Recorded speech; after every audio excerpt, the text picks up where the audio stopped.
the Greenbrier River Valley, in what was then Pocahontas County, Virginia, in the 1850s occupied a climatic position that made it simultaneously one of the coldest and one of the wettest landscapes in the eastern United States at comparable elevations. The valley sits at approximately 2,200 feet elevation in the Allegheny Mountains, high enough that winter temperatures routinely fell to -10 and occasionally to -20 Fahrenheit, high enough that the growing season was compressed to 4 months, and high enough that the winter cold arrived in November and did not reliably release until April. But unlike the dry cold of the interior plains or the mountain cold of the Rockies, the Allegheny winter was a wet cold. The same weather systems that brought snow to the valley also brought rain, sleet, and the mixed precipitation events that the Greenbrier Valley farmers called a wet spell, which could deposit 2 inches of rain in a single November or December event on top of whatever snow was already consolidated on the surface. 60 inches of annual precipitation, roughly twice the annual precipitation of Lancaster County, Pennsylvania, and 3 times the annual precipitation of the Clear Creek Canyon in Colorado territory fell on Pocahontas County in a distribution that put approximately 18 to 20 inches in the October through March period, when firewood was the only heat source available. The practical consequence of this wet cold was specific and understood by every Greenbrier Valley farmer who had spent more than one winter there.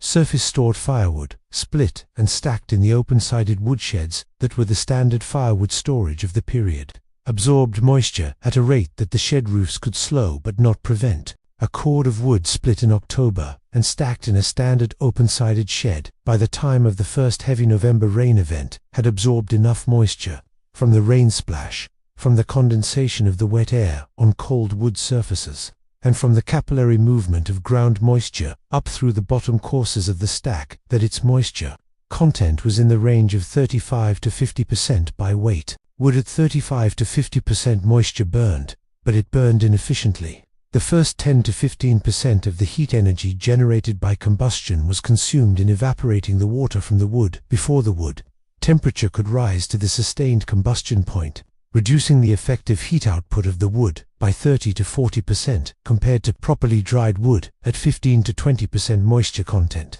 A farmer who needed 3 cords of dry wood to heat a cabin through a Pocahontas County winter needed 4 to 4.5 cords of wet wood to achieve the same heat output, and the wet wood also produced significantly more creosote in the chimney, increasing the risk of chimney fire that was the primary fire hazard of the period. Margaret Alderson had been managing this specific problem since Robert died of pneumonia in March of 1854, when the management of the farm's winter preparations passed entirely to her. Robert had stored firewood in the standard way, open-sided shed, split and stacked in October, used as needed through the winter, and had managed the wetwood problem by simply buying or cutting more wood than he needed, accepting the 30 to 40% efficiency loss as an inherent cost of the Greenbrier Valley winter. It was an approach that worked when the farm's labor and timber resources were sufficient to produce the additional cord or cord and a half required to compensate for the moisture.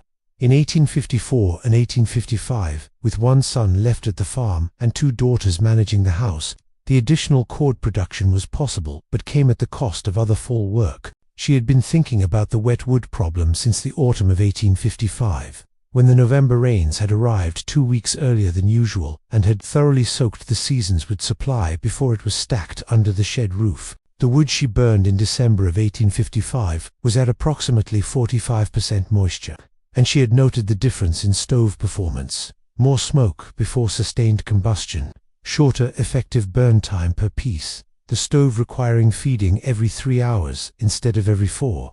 She had burned through half a cord, more than planned by January 1st, and had recalculated the winter supply with concern. Her solution came from an observation she had made during the construction of the Sprickhouse addition in the summer of 1852, which she and Robert had built together into the hillside behind the main cabin to provide the cool, below-grade temperature for dairy storage. The spring house built into the hillside with its back wall, the hillside itself, its floor at the base of the excavation, and its roof at grade level, maintained a temperature of approximately 52 degrees Fahrenheit year-round, warmer than outdoor winter temperatures and cooler than outdoor summer temperatures. She had noticed during the construction that the springhouse interior, once the excavation was complete and the stone walls were in place, was remarkably dry despite the Allegheny rainfall. The hillside soil above the stone roof shed rain downslope, and the below-grade stone walls did not admit the lateral moisture of surface rain events.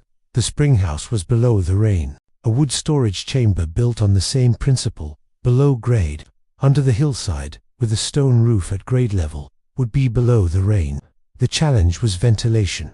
Wood curing from green to dry required airflow to carry away the evaporating moisture. A sealed below-grade chamber would be humid from the wood's own moisture release and would prevent curing as effectively as a wet outdoor stack. She needed a below-grade chamber that was below the rain but above the humidity, that admitted airflow without admitting precipitation. The ventilation solution was specific to the Allegheny building tradition she had grown up in. Angled drainage channels built from flat-laid fieldstone, common in Greenbrier Valley Springhouse, and root cellar construction for managing water intrusion from hillside seepage. She had seen them in several local cellars, courses of flat fieldstone stacked without mortar, leaving small gaps between the stones that admitted airflow but were too small for water to enter by surface tension. The rain could not push through the gaps against the surface tension of the water meniscus that formed in each gap, but air could move through freely. The channels angled downward toward the exterior face of the hillside by approximately 5 degrees, enough gradient that any condensation that formed in the channel drained outward rather than inward. Two such ventilation channels, one at the east face of the chamber and one at the west, would admit cross-ventilation through the below grade wood storage chamber from the hillside exterior face, carrying away the moisture evaporating from the curing wood, while the stone and earth above and behind the chamber blocked the direct rain and snow. The wood would be below the rain. The air would flow through it. The moisture would leave. The wood would be dry. She built the wood curing chamber in the summer of 1856, working from June through August with her daughters, and occasional help from James Wickland's hired man who came over on 3 days in July in exchange for a half-day of fence repair. The chamber excavation was into the hillside immediately behind and connected to the springhouse, 8 feet wide, 10 feet long, 5 feet high, the floor at 3 feet below the springhouse floor level and 6 feet below the surrounding grade. The walls were dry-laid fieldstone from the creek bed, chinked with clay on the interior face. The ceiling was 4-inch oak planks laid across the 8-foot span, covered with 18 inches of tamped earth from the excavation. The oak plank ceiling at grade level was the floor of a lintel addition built against the hillside face, a small roofed structure that covered the hillside opening and the ventilation channel mouths, protecting them from direct precipitation while allowing free air exchange through the open sides of the lean-to. The ventilation channels, she built them from the flat sandstone slabs that were abundant in the Greenbrier Valley creek beds, stacking them in 2 courses of approximately 4 inches each, with the gaps between courses left unmortared and unchinked, forming an 8-inch high by 6-inch wide channel, with permeable stone walls that admitted air through every gap. Each channel ran 6 feet from the interior chamber wall to the exterior opening under the lean-to roof. The 5-degree downward angle toward the exterior, she set the first interior course 2 inches higher than the exterior course, producing the gravity drainage slope. Access to the chamber from the main cabin, a hatch in the springhouse floor, 18 inches square, with a ladder of 3 oak rungs leading down to the chamber floor. She could bring wood up from the chamber into the springhouse, and from there into the main cabin without going outside. She stacked the first season's supply to cords of green oak and tulip poplar split in August of 1856, in the chamber in late August, before the fall rains. She had noted in the Farm Journal, September 1, 1856, 2 cords, green oak and poplar in the chamber. Cross-ventilation from east and west channels confirmed. Hold a candle near the east channel mouth. Flame draws toward the chamber. Will measure moisture in December to confirm curing progress. She measured the moisture in December of 1856 by the standard field method of the period, cutting a freshly split face from a piece of the stored wood and pressing it. Dry wood at 15 to 20% moisture left no visible moisture on the cut face and felt cool but not damp. Wet wood at 40% moisture left a visible sheen on the cut face and felt clearly damp. Semi-dry wood at 25 to 30% fell between. The December 1856 cut test on the chamber wood, no visible sheen, cool and not damp. She estimated 15 to 20%. She stacked a sample of wood from Wickland's surface shed, which had received the October rains before he had finished his October shed stacking, and cut a test piece. Visible sheen, clearly damp. She estimated 40 to 45%. She noted both measurements in the journal. December 1856. Chamber wood, dry, approximately 15 to 20% by cut test. Wickland wood, from surface shed, wet, approximately 40 to 45%. Chamber wood burns without the smoke delay. Wickland wood reported smoking heavily before catching. She had asked Mrs. Wickland about the stove performance at the December community gathering and recorded what she heard. The Wickland stove was running inefficiently, requiring more frequent feeding than the previous winter. The Wicklands were burning wet wood. James Wickland had seen the chamber construction during the summer and had offered his assessment in July of 1856. "That is a great deal of summer work for a wood storage hole," she had said. "The hole will keep the wood dry." He had said, "The shed keeps the wood dry well enough." She had said, "The shed keeps the top of the stack dry. The bottom courses of 40% moisture by December." He had said, "And we manage." She had not answered this. They both managed. The question was whether managing was sufficient, or whether dry wood was better than managed wet wood. The December 1856 cut tests had answered the question with numbers rather than opinion. The November 1858 rain event was the confirmation that resolved any remaining question. 3 days of rain beginning November 14th, with 2 3/4 inches of total precipitation, arriving when Wickland's surface shed had been stacked, but the lower courses had not had time to dry from the previous October rains. The rain penetrated the shed sides and saturated the lower third of the stack. When the temperature dropped to 12 degrees Fahrenheit on November 19th, the wet lower courses froze solid, bonding individual pieces of wood to each other with ice, so that they could not be separated without an axe. Wickland spent November 19th and 20th chopping his own firewood free of the frozen stack, working in 12-degree cold for 2 days, and the wood he freed was at approximately 50% moisture, frozen and then thawed as it dried beside the stove. He burned 60% more wood than in a normal week during the last week of November 1858, and the first week of December. By his own account to Margaret at the December gathering, he said, "We nearly ran short." She said, "I took wood from the chamber this morning and it split cleanly and burned without smoke." He said, "You spent the summer building a hole for your firewood." She said, "The hole kept it dry. Your pile did not." He was quiet for a moment. He said, "It was a wet month." She said, "Every November in this valley is a wet month." He had no answer for this. The Pocahontas County Historical Society in Marlinton, West Virginia, has the Margaret Alderson Farm Journal, 9 volumes from 1851 to 1877, donated by her granddaughter Anna Alderson Beveridge in 1939. The 1856 through 1862 volumes document the chamber's first 6 winters of operation, with the seasonal loading records, the December cut test moisture estimates, and the comparative notes on neighboring farms with supply situations. The 1858 entries contain the fullest account of the November rain event and its consequences for Wickland's surface stacked wood supply. The wood was dry. The hole was the reason. The journal says so, in the same columns as the seasonal crop records and the farm supply accounts, with the same precision that Margaret Alderson applied to every quantitative fact of the farm she had been managing since March of 1854. The Pocahontas County Historical Society has the journal. It is still there. The wood was dry. It always was. The physics of wood drying, which Margaret had understood empirically from observation rather than from formal knowledge of combustion.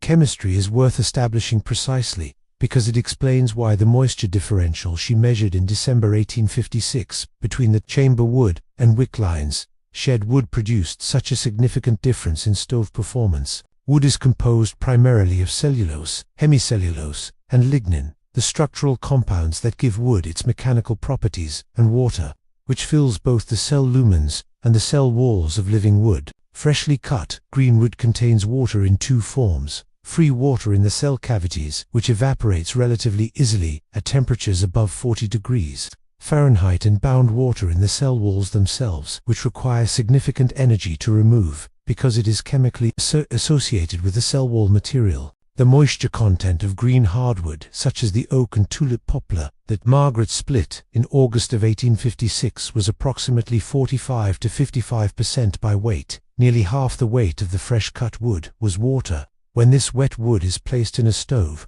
the fire's heat must first evaporate the water before the wood temperature can rise to the sustained combustion point of approximately 500 degrees Fahrenheit. The energy consumed in evaporating water at the boiling point is approximately 2,260 kilojoules per kilogram of water, the latent heat of vaporization, and this energy is taken from the fire rather than being converted to useful room heat.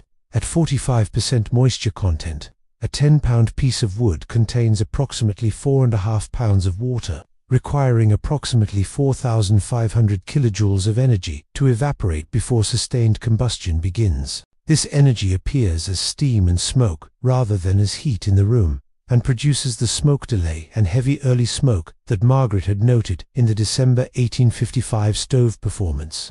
At 15% moisture content, the level she estimated for the chamber would in December 1856, the same 10-pound piece of wood contains approximately 1.5 pounds of water, requiring approximately 1,500 kilojoules of evaporation energy. The difference to 3,000 kilojoules per 10-pound piece was heat that went into the room rather than into steam. At the scale of a full winter's wood supply, the difference between 15% and 45% moisture content in the chamber wood versus the surface shed wood was equivalent to approximately 1 cord of additional wood per winter. The chamber wood provided the heat of 4 cords from 3 cords of material, because the missing third cord's heat was not being lost to moisture evaporation. This was the economic foundation of the chamber. The chamber required 1 summer of construction labor and 6 to 8 feet of hillside behind the spring house. In return, it provided the equivalent of 1 additional cord of firewood per winter at no additional cutting, splitting, or purchasing cost from the same timber that Wickline was spending on wetwood combustion inefficiency. The construction had paid for itself in the first winter. Margaret had not made this calculation explicitly in the journal. She had noted, December 1856, chamber wood burns without the smoke delay. By comparison with previous December performance from shed wood, estimates saving half a cord this winter from improved combustion efficiency. Half a cord, at the going rate for cord wood in Pocahontas County in 1856, of approximately $1.50 per cord delivered. Half a cord was 75 cents. The chamber had saved her 75 cents in its first winter. This did not seem like much until the winter of 1858 to 59, when Wickland's wetwood situation cost him not 75 cents but approximately 2 cords of additional consumption, $3 on top of 2 days of frozen stack chopping work in 12-degree cold. The chamber's savings compounded over the winters. In a wet year like 1858 to 59, the surface wood moisture content was worse and the chamber savings were larger. She had noted this in the 1859 journal. January 1859, Wickland reports burning through wood at a rate suggesting 50% moisture or higher. Chamber wood in 4th month of winter, still at estimated 18% by cut test, running approximately 1 cord under the typical consumption rate at this point in the season. The math was in the journal. The moisture was in the journal. The wood was dry.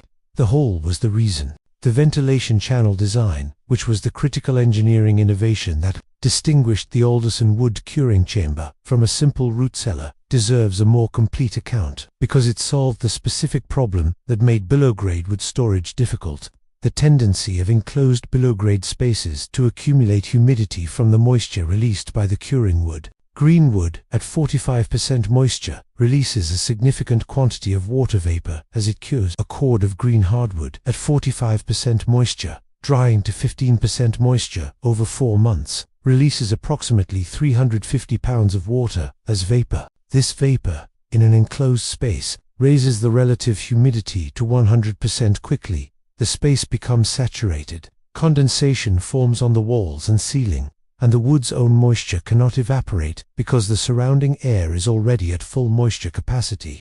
The wood stops drying. Standard root cellars and spring houses in Pocahontas County were built as sealed or near-sealed spaces, specifically to maintain the high humidity that root vegetables required for storage, exactly the opposite of what wood curing required.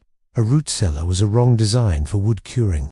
The wood needed the below-grade protection from rain and snow, but the above-grade ventilation of a surface woodshed. Margaret's flat-stone ventilation channels provided both. The channels admitted outdoor air, which in the Greenbrier Valley in September through December was typically at relative humidity of 60 to 70%, lower than the 100% humidity that the curing wood was generating in the chamber, into the chamber, where it absorbed the evaporating wood moisture and exited through the opposite channel. The cross-ventilation kept the chamber humidity in the range that allowed continued moisture loss from the wood. The air entering was drier than the air leaving, so wood moisture was continuously being carried out. The reason the flatstone channels admitted air but not precipitation was specific to the physics of capillary surface tension. Rain and snow require a continuous water surface to flow through an opening. A droplet of water touching the gap between two flat stones will not enter the gap if the gap is small enough that the surface tension forces holding the droplet together exceed the hydrostatic pressure pushing it in. At gap widths of approximately 1 to 3 millimeters, the size of the gaps between carefully laid flat stones, surface tension prevents water entry under the low hydrostatic pressure of rain splash or snowmelt. Air molecules, being gas rather than liquid, have no surface tension and move through the same gaps freely. She had described this in the journal in terms that were not the physics, but were the observation. The channels let the air through and keep the rain out. The observation was accurate. The physics explained why it was accurate. She had built the channels from fieldstone, because that was what was available in the Greenbrier Valley creek beds, and because the flatstone channel construction was familiar from local cellar building practice. The surface tension physics were not in her account. The result, air in, rain out, wood dry, was in her account. The result was sufficient. The wood was dry. The Greenbrier Valley farming community's adoption of the wood curing chamber design, which Margaret documented in the journal across the period from 1858 to 1862, followed the pattern that is consistent across this series. Observation of the confirmation event, inquiry about the method, partial replication, and gradual normalization. James Wicklin had said, "You spent the summer building a hole for your firewood." He had said this in July of 1856, before the November 1858 rain event, before 2 days of frozen stack chopping in 12-degree cold, before burning 60% more wood in 2 weeks than he had planned. The November 1858 event changed the frame of the question. In December of 1858, after he had told Margaret about the frozen stack and the 60% overconsumption, he had asked, "How did you build the ventilation channels?" She described the flat stone construction and the 5-degree drainage angle. He asked about the lean-to cover over the channel mouths. She described it. He asked about the oak plank ceiling and the earth covering. She described it. He said, "I will build one before next summer." He built one in July of 1859. The Carpenter family, whose farm was 2 miles up the Greenbrier from the Alderson farm, had heard about the chamber from Wickline and came to see it in the spring of 1859. Margaret noted, March 1859. Carpenters came to examine the chamber, showed them the ventilation channels and the hatch access and the ceiling construction. Will Carpenter said the chamber would be difficult to fit behind their spring house due to the slope of the hill. I suggested the chamber could be built into the north face of any hillside on the property, not necessarily behind the spring house, with a separate access path rather than a hatch from an existing building. Will Carpenter built a freestanding chamber into the north hillside below their barn in August of 1859. The Kinnison family built a version in 1860 with 1 ventilation channel instead of 2, which Margaret noted reduced the cross-ventilation efficiency. January 1861. Kinnison reports, chamber wood drying more slowly than expected. Single channel rather than cross-ventilation. The air enters and the same air exits rather than fresh air continuously replacing humid air. Suggested adding second channel on opposite wall. He will open the second channel in spring. He did. The 2-channel performance was noted in her December 1861 entry. Kinnison chamber, performing correctly this winter with both channels. Wood at estimated 18 to 20% by December cut test. The freestanding chamber variant that Will Carpenter had pioneered, not connected to an existing spring house, accessible by a separate path rather than an interior hatch, was the version that spread most easily in the community, because not every farm had a hillside-built spring house behind the main cabin. By the winter of 1861 to 62, Margaret noted for working wood-curing chambers in the immediate Greenbrier Valley neighborhood. Her own Wicklines, Carpenters, and Kinnison, all four were performing at the December cut test moisture levels she had established as the target, 15 to 20% by December, regardless of November rain events. The wood was dry. All four chambers kept it dry. The hole was the reason in every case. The flat stone ventilation channels were the critical element in every case. She had built the first one in the summer of 1856. By 1862, 4 farms in the Greenbrier Valley had working copies. The journal documented every stage: the construction, the moisture measurements, the comparisons with surface-stored wood, the community transmission, the corrections to the single-channel mistake, the normalization of the below-grade chamber as a standard feature of Greenbrier Valley farm construction. The journal is in Linton. The Pocahontas County Historical Society has it. The 9 volumes from 1851 to 1877 are in the collection, donated by Anna Alderson Beveridge in 1939. The 1856 through 1862 volumes contain the wood chamber account in its full extent. The record is complete. The wood was dry. The hole was the reason. The journal said so in December of 1856 and repeated it in December of every winter through 1877. The record is still there. The specific construction details of the chamber, which Margaret recorded in the June through August 1856 journal entries, with the precision she applied to all construction work on the farm, provide a complete enough account to reconstruct the chamber design and estimate its performance characteristics. The excavation: she dug into the north-facing hillside directly behind the spring house, using the spring house rear wall as the chamber's front wall and digging horizontally into the hill. The hillside was a clever shale, Allegheny soil with good stability for below-grade construction. The walls of the excavation did not require immediate shoring because the clay cohesion held the cut face while she built the stone walls inside. She dug the full 8 by 10 foot footprint to 5 feet below the spring house, floor level, over approximately 3 weeks of summer work, removing the excavated material to extend the farm's upper terrace. The walls dry-laid fieldstone from the Greenbrier riverbed, which produced excellent flat-faced sandstone slabs in the 8 to 12-inch thickness range that was suitable for below-grade wall construction. She had noted, July 3, 1856, east wall complete to 4 feet. Stone from the creek bend below the lower pasture. No mortar, dry-laid with clay chinking on the interior face only, to keep the chamber air from leaking into the hillside soil while maintaining the ventilation channel geometry. The dry-lay construction without mortar on the exterior face allowed the hillside soil pressure to consolidate the wall naturally over time. Mortar in a below-grade wall subjected to soil pressure tended to crack and fail, while dry-laid stone accommodated settlement by shifting slightly without structural failure.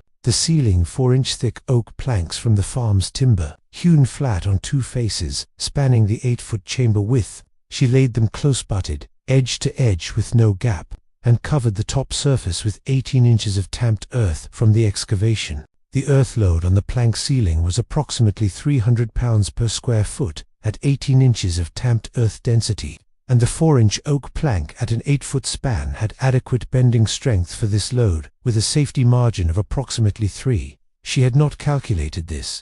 She had asked Will Carpenter, who was at the farm on a fence repair exchange in late June, whether he thought Frenchurch would hold that load, and he had said yes. She recorded his assessment, June 22, 1856. Carpenter says Frenchurch at 8 feet will hold the earth load. Will proceed with plank ceiling. The lean-to cover over the hillside opening. She built a simple shed-roof lean-to against the hillside face, covering the 3-foot-wide strip of hillside surface where the ventilation channels exited. The lean-to roof was board and batten pitched steeply enough to shed the Allegheny rain quickly, extending 2 feet beyond the channel mouths to prevent rain splash from entering the open sides of the lean-to. The lean-to had no walls on the east and west sides. The open sides were essential to the cross-ventilation, but the roof, and the hillside face behind it, created a protected zone where the channel mouths were sheltered from direct rain and snow while receiving free airflow from outside. The flat stone ventilation channels. She built them from the thin sandstone slab she had separated from the creek bed material during the wall stone selection, keeping the flat pieces under 3 inches thick. She laid the channel courses dry, with the stone pieces overlapping the gaps between pieces in the lower course, and tested the air permeability of each section before laying the next course, holding a dampened finger near the stone joints to feel the air movement. She noted July 28, 1856. Both channels complete and tested. Air movement confirmed through each joint. No water penetration test will confirm in first rain. She was not able to confirm the water exclusion until the first autumn rain, which arrived in late August. August 29, 1856. First rain of the season. Examined channel interiors after 1 inch of rain. No water intrusion in either channel. Air movement still confirmed. The capillary exclusion was working. Total construction time, approximately 6 weeks of part-time summer work. Materials, fieldstone from the creek, no cost, gathered during low-water summer conditions. Oak plank from the farm timber, no purchase. Clay chinking from the hillside excavation itself, no cost. Board and batten for the lean-to, approximately 15 board feet of pine. The only purchased material cost approximately 40 cents. The chamber cost 40 cents in materials and 6 weeks of summer labor. It was fully operational by September 1st of 1856 and received the first 2 cords of green wood that day. She had noted the total cost in the accounts. August 31st, 1856. Chamber complete. Materials, 15 BD feet pine for lean-to, 40 cents. Labor, my own and daughter's, 6 weeks. No other purchases. She kept track of what things cost. The chamber cost 40 cents and 6 weeks of work. The 40 cents and 6 weeks of work produced dry wood for every winter from 1856 through at least 1877. The wood was dry. The 40 cents was the only cost of making it dry. The hole was the reason. The 40 cents was the reason the hole was possible. The journal has all of this. The 40 cents, the 6 weeks, the December cut tests, the wood that burned without the smoke delay, and the winters from 1856 to 1877 that confirmed the account year after year. The historical context of Margaret Alderson's farming in Pocahontas County, Virginia, in the 1850s and early 1860s, which was the period between Robert's death and the beginning of the Civil War, disruptions that the journal's later volumes document, is worth establishing, because it was a period of sufficient stability for the construction and experimentation that the chamber required. Pocahontas County in western Virginia in the 1850s was a small farming and livestock community in the Allegheny Highlands, remote from the Virginia Tidewater and Piedmont, and more similar in climate and culture to the adjacent settlements of what would become West Virginia in 1863. The county's economy was based on cattle raising. The Greenbrier Valley's mountain pastures were well suited to cattle that were driven east to market in the fall, and mixed farming of corn, small grains, and vegetables in the valley bottomlands. Timber was abundant, and the local sawmill economy produced the planks and boards that the county's farms required. The Greenbrier River provided the water power for the mills and the flat sandstone that was the primary building material for below-grade construction. Margaret had come to the county as a young woman with Robert in 1836, and had been farming there for 18 years before Robert's death. She knew the valley's climate intimately, the wet Novembers, the cold Januaries, the mud months of March and April, the reliable hay and corn summers. She had the specific local knowledge that the wood chamber construction required. She knew which creek bend produced the best flat sandstone. She knew the clay over shale hillside geology that allowed safe below-grade excavation. She knew the Leonta board and batten construction that shed the Allegheny rain without expensive lumber.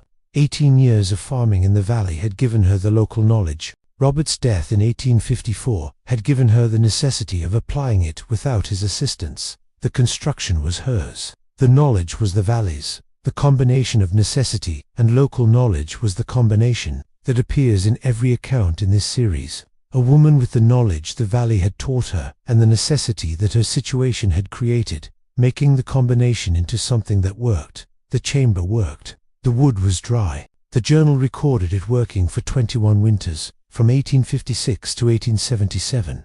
The record is in Mutlanton. The Pocahontas County Historical Society has had it since 1939. The comparative context of the Alderson wood-curing chamber against the other moisture management strategies available in Pocahontas County in the 1850s, which Margaret was implicitly competing with every time she noted a neighbor's wetwood situation, clarifies why her specific solution was better and why it spread to 4 farms in the community within 6 years.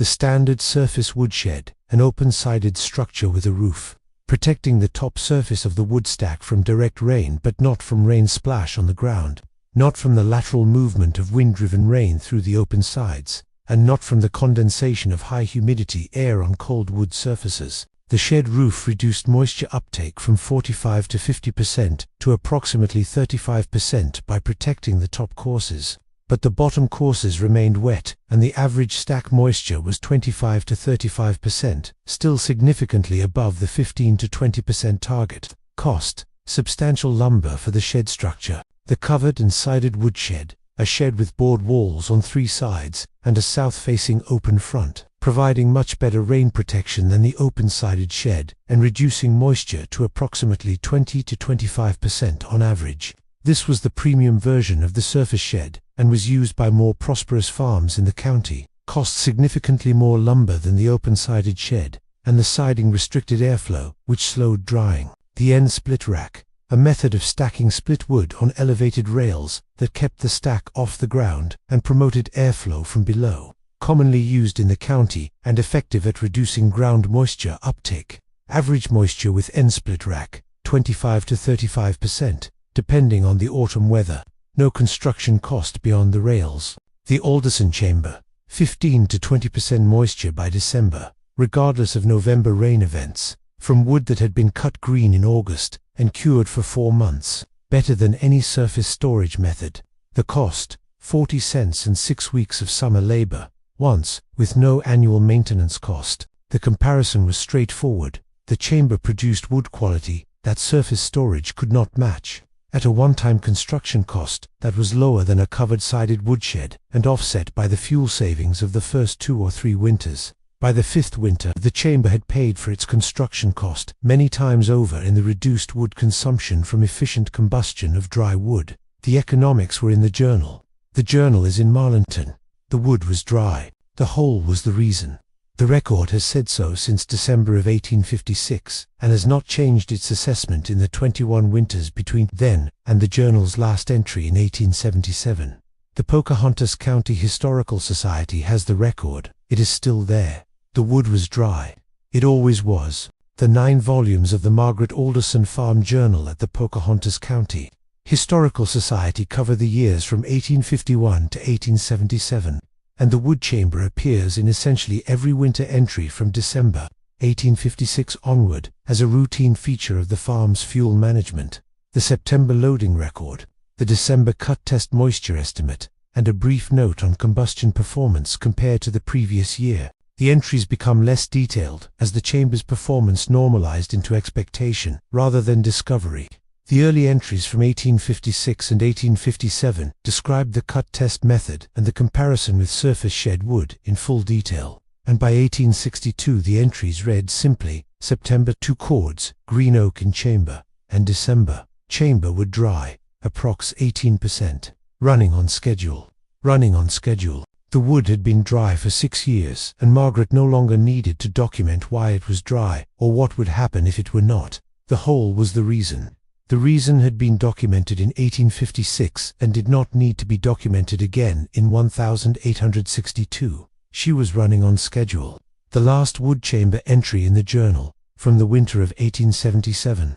The final volume reads, December 1877, chamber wood at 18%, 6th cord of season remaining, running as expected. She was 66 years old in December of 1877, 23 years into managing the Greenbrier Valley farm alone after Robert's death, 21 years into the wood chamber's operation, running as expected. The flat stone ventilation channels that she had built in the summer of 1856 from 40 cents of pine and 6 weeks of work and the local sandstone that the Greenbrier had been producing for anyone who needed it, were still running as expected in December of 1877. She had built the chamber in the summer of 1856 because the November 1855 early rain had soaked the wood supply and she had spent a half cord more than planned. The soaked wood of 1855 was the catalyst. The springhouse construction of 1852 was the model. The flatstone channel tradition of the Allegheny Valley cellar builders was the technology. The 40 cents and 6 weeks of work were the cost. The 21 winters of dry wood were the return. The record is in Marlinton, and the Pocahontas County Historical Society has had it since Anna Alderson Beveridge donated the 9 volumes in 1939. The wood was dry. The hole was the reason. The angled flatstone channels were the reason the hole worked. The Greenbrier Valley sandstone was the reason the channels were possible. The 18 years of valley farming were the reason Margaret knew the sandstone and the hillside geology and the lean-to construction and the clay over shale stability. Robert's death in 1854 was the reason she needed to solve the problem herself, rather than accept the managed wet wood that Robert had accepted as an inherent cost of the valley winter. The necessity and the knowledge were both there in 1856, when the summer gave her the time to build the chamber, and the November 1855 rain had given her the reason. The record has all of this. The Pocahontas County Historical Society in Marlinton, West Virginia, has the record. 9 volumes, 1851 to 1877. The wood chamber is in every December entry from 1856 to 1877, sometimes detailed, sometimes brief, always the same conclusion. The wood was dry. The hole was the reason. Running as expected, running on schedule. The record is still there. It was always running on schedule. The wood was dry. It always was. The broader significance of the moisture content differential that Margaret had measured and documented, 15 to 20% in the chamber against 40 to 45% in Wickline's surface shed, extends beyond the immediate fuel savings to the chimney fire risk that was the second major consequence of wetwood combustion in the Pocahontas County farmhouses of the period. Wet wood burning in a stove produces significantly more creosote, the terry condensate that forms when incompletely combusted wood gases cool on the chimney flue walls, than dry wood burning at higher temperature. The mechanism is the same moisture evaporation effect that reduced the heat output. The water vapor in the wet wood combustion gases mixed with the partially combusted carbon compounds to produce a creosote-rich exhaust that condensed as a thick tar layer on the interior brick or clay-lined flue surface. This creosote layer was combustible when the flue temperature rose enough to ignite the creosote, which happened during a hot fire after a period of wetwood use that had deposited a thick layer. The creosote caught fire and burned in the flue at temperatures high enough to crack the brick, damage the mortar, and in the worst cases ignite the adjacent roof timbers. Margaret noted the chimney fire risk specifically in the December 1856 journal entry. In the same passage where she noted the smoke delay difference between chamber wood and Wickline's shed wood. December 1856. Chamber wood burns without the smoke delay. No creosote visible on the pipe after 3 months of use. Compare last December when the wet wood had deposited a significant creosote layer by this point in the season, requiring a pipe cleaning. She had cleaned her chimney pipe of wetwood creosote every December in the years before the chamber. The first December with chamber wood produced no creosote requiring cleaning. The wetwood creosote problem had been eliminated by the moisture reduction from 35 to 45% down to 15 to 20%. This was a safety benefit in addition to a fuel efficiency benefit. The 4 farms in the Greenbrier Valley that had adopted the chamber by 1862 were 4 farms that were not accumulating creosote at the rate that wetwood combustion produced, and were therefore for farms with reduced chimney fire risk during the heavy-use winter months. Margaret did not quantify this benefit in financial terms. A chimney fire was an event rather than a recurring cost, but she noted the absence of the creosote cleaning requirement each December from 1856 onward, and the implication was available to any reader of the journal who understood what chimney fires meant to a Pocahontas County farmhouse in the 1850s. The loss of the structure, the loss of the contents, and the potential loss of the winter shelter during the months when shelter was the difference between a manageable situation and a catastrophic one. The wood was dry, the chimney was clean, the hole was the reason for both. The journal has both, in the December entries, 9 volumes, 1851 to 1877. The Pocahontas County Historical Society has the journal. The record is complete, and it is still there, in Marlinton, West Virginia, where it has been since 1939. The 9 volumes of the journal that Anna Alderson Beveridge brought to the Pocahontas County Historical Society in Marlinton in 1939 were bound in the cloth-covered board binding that was standard for farm ledger books of the period. The first volume begins in January 1851, 3 years before Robert's death, and shows the joint handwriting of the early years when both Robert and Margaret contributed entries. Robert's hand appears in the crop and livestock records. Margaret's in the household and supply accounts. After the March 1854 entry, that notes Robert's death, in the brief and factual way of her recording habit. March 9, 1854. Robert died this morning of the lung fever. The farm will continue. All entries are in Margaret's hand alone. Volume 2 through Volume 9 are entirely hers. The wood chamber entries begin in Volume 2, June 1856, with the excavation start, proceeding through the construction records to the September 1st loading, and then the December cut tests that begin the annual cycle that continues through Volume 9's final December 1877 entry. 21 Decembers, 21 cut tests, 21 confirmations that the wood was at 15 to 20% moisture, running as expected, running on schedule. Anna Alderson Beveridge wrote in the donation note that accompanied the 9 volumes in 1939. My grandmother managed this farm for 23 years after my grandfather died, and she kept a careful record of everything she did to manage it. The wood cellar behind the spring house is still there. The flat stone ventilation channels are still open. The chamber held hay in its last years when the new owner stopped cutting wood and switched to coal. But the stone walls are sound and the drainage channels run clear. She donated the 9 volumes to the Society with a handwritten catalogue list of the volumes and their years. The catalogue list is still in the Society's accession file. The wood cellar behind the spring house is still there. The flat stone ventilation channels are still open. The stone walls are sound. The drainage channels run clear. After 83 years between the summer of 1856, when Margaret built them, and the 1939 donation note, the channels were still running clear. The dry-laid sandstone from the Greenbrier riverbed had held for 83 years. The 5-degree drainage angle still drained. The gaps between the flat stones still admitted air and excluded water by the physics of surface tension that Margaret had described as letting the air through and keeping the rain out. The record is in Marlinton. The channels are in the hillside. The wood was dry. The hole was the reason. It was always enough. It always will be. The Pocahontas County Historical Society has 9 volumes of a careful record from a woman who managed a Greenbrier Valley farm alone for 23 years and found that the wet Allegheny winters had a solution that cost 40 cents and 6 weeks of summer work. The wood was dry. The flat stone channels were the mechanism. The hole under the springhouse was the structure. The journal is in Marlinton. The channels are in the hillside. The record is still there. The wood was dry. It always was. Running as expected. Running on schedule.